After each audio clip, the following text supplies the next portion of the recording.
So around a week ago, I actually did a 10K run for the first time in a while.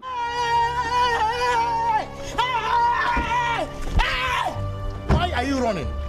Why are you running? And for those who don't know me too personally, I've never been a natural athlete. I've always struggled with getting fit and also staying healthy. This run was actually quite refreshing. I wasn't completely destroyed the next day from this run. It's quite a nice thing mentally to overcome a hurdle like that. A couple of years ago when I was younger, I probably would have never thought it would be possible for me to run for that long. I'll probably say at the moment, and I don't want to get too up my own ass about this, but I feel like there's a lot of new things that I'm trying, and I'm finding this is actually quite normal in my life at the moment, that I'm doing things that I have little or no success in and having some degree of fulfillment and enjoyment from doing these activities. It's always nice to have this whole portfolio showing that you can just do stuff.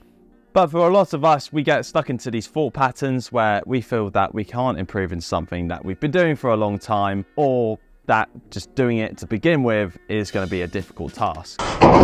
So these ideas are called limiting beliefs. Say for instance, we have a bad experience that happens to us. We've just using this negative evidence to support why this thing can't change in the future. This could be, I can't start a business because I don't have enough time or money. It could be, I don't read books because I find books really boring and time consuming. Or it could be, I want to go to more events, but I just struggle with social anxiety. But the trick is finding a way to break these thought patterns so that way you can move on, maybe even conquer the thing that's holding you back in the first place. And there's something that's really interesting. It's a story about an elephant. So I'm going to give you a quick analogy. There's this elephant that had its leg wrapped around by a rope that kept it in captivity.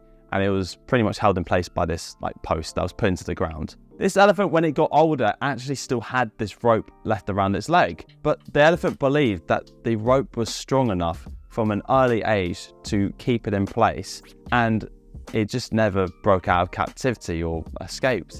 And I think this is a really strong metaphor because it indicates that we always base certain present experiences on bad things or experiences we have in the past. And more often than not, fixed mindset people do exist, so they usually expect the world to change around them than the other way around. We all know an armchair enthusiast that spends their life just wondering why the world is so messed up and expecting everything to change whilst they're on their sofa scrolling the news feeds and looking at new shows on Disney+. And if you expect the exterior world to change around you without even answering any questions that you have on the inside, that's where you're going to be disappointed, that's where you're going to be bitter. And I see this with people all the time. And then, looking back to the title of this video, there are growth mindset people. And these people have a really good productive mindset. They don't wait for the weather to get nicer. They don't wait for their paycheck to hit their account before they actually decide to take action. If they aren't naturally talented at something, they don't actually get too upset about it. They recognize that even the most skilled and prolific people in the world had a point where they weren't actually that good at the thing that they're best known for. And we see this time after time after time.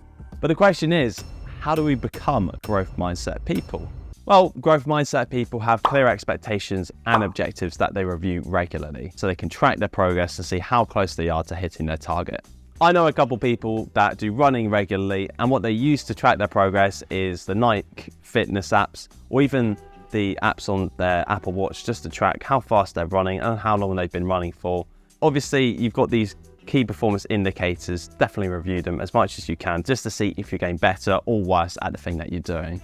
And secondly, it's to identify what is the lowest hanging fruit in whatever you're pursuing. And what this could be is identifying what is easily going to lead to an immediate improvement. And sometimes this could be something that you could overlook quite often. And applying this to myself, I wanted to get better at my video production, getting it to 1 video a week on YouTube. And the way that I started doing that was by planning. And if anyone knows me personally, I hate plans. I hate having to write things in a calendar and then just keep track of it. That's just lame.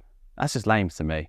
But that's besides the point. What I do now is schedule my YouTube time and also things like rest, recovery, exercise, and non-essential things, I guess. But writing up a quick plan, it only takes me a couple minutes and it's very easy. So it pretty much a lowest hanging fruit because it's something that is within my grasp. It's something that I can do every time I want to block out a work session. And lastly, it's not being afraid to fail. Now, it's widely known that a fear of failure drives people away from the things that they actually deep down want to do.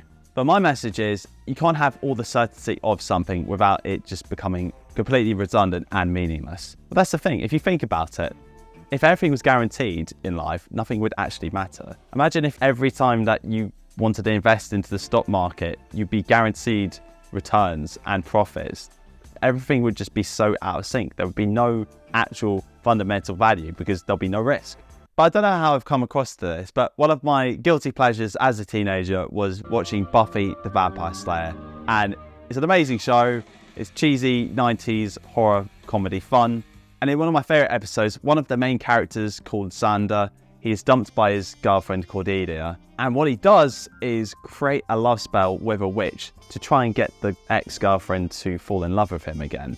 And surprise, surprise, this doesn't work. But what it does do is make every single female within his radius just fall in love with him almost instantaneously. At first it does make him feel good, but then he starts to see how lethal and frenzied all the people around him are becoming. Yeah, he gets a bit crazy. But by the end of the episode, he realizes that he doesn't want the forced love of everyone, but only the genuine and natural love of those around him. And I think if there's a point for what I just rambled on about, is that you have to be ready for things to fail. You have to accept that there's a chance that things might not work out the way that you think they will. But what this does is mean that there's almost an uplifting sense of gratitude when things do work out in your favor. It doesn't matter how many times you get knocked down. If you get knocked down 1,000 times, just get up 1,001. Guys, keep growing and mastering your mentalities. Hi guys, if you're new here, my name is Chris. I make content like this weekly, and if you haven't already, like, comment and subscribe, and I'm sure I'll see you in the next video. Take care, bye bye.